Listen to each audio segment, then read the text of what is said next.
in the initial stages, Peter and Robin applied for some awards that were available at the university, the Deutsche Bank Pyramid Award and some of the other industry awards.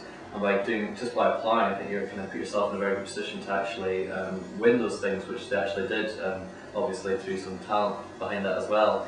But through those awards, we kind of got work placements down south, and that kind of formed the first part of our first client at 4C Design. So that immediately we knew that we could actually become a consultancy if we had a client behind us. So I guess it started back in the bedroom, kind of trying to find office space and how do we go from here. The first avenue for support was the SIE at Glasgow University, who they helped us form the kind of all the legal documents required. They helped us source office space as well, which was kind of like a really good boost initially. Once we had the office space, we had the computers to back us up, and we had a location and everything else that we could kind of drive the business from.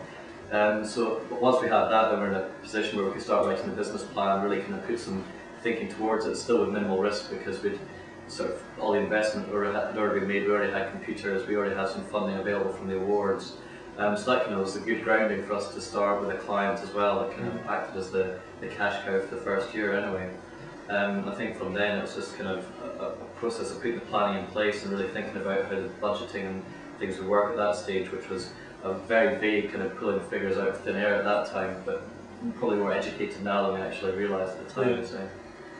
Yeah, I mean, the sort of change was back then we were very much focused on the sort of the here and now.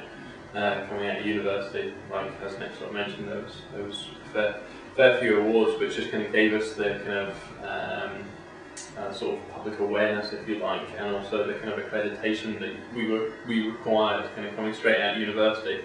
Because there was no experience there, the awards in some way kind of gave us some kind of accreditation from recognised bodies, which then kind of gave the clients confidence to kind of come to us or approach us to start off with. And as Nick said, our first kind of placement actually resulted in our first contract, which was probably a massive bonus, because what that allowed us to do was actually sort of sit down and analyse the sort of business that we were in, the sort of directions that we wanted to go in. And back then it was very much kind of focused on the kind of day-to-day running of things, the cash flow, have we got enough to pay the rent, have we got enough to pay this, etc., etc. But as we've kind of, evolved over from then to where we are now, I mean, we kind of take on board a lot more sort of financial strategic planning in terms of putting forward a yearly budget, and then we monitor that on a month-to-month basis, as well as obviously kind of keeping a close eye on cash flow, things like that. And I think actually that's just kind of a natural maturing, if you like, in terms of actually us kind of starting to understand the business as well, having never run one before. So these things have kind of evolved over the years. And then I mean, where we are now is we very much definitely when we started, the sort of 5-year plan was very loose. It was kind of, well, we want to design products, but we also want to do consultancy. So the products would allow kind of some kind of licensing income, whereas the consultancy would bring a regular kind of base income to allow us to survive. Whereas where we are now is that's much more defined in terms of where we want to be 5 years from now, and actually we're implementing kind of strategic kind of moves, in both financially and also kind of fundamentally within the kind of business model, to allow us to kind of move in those kind of directions.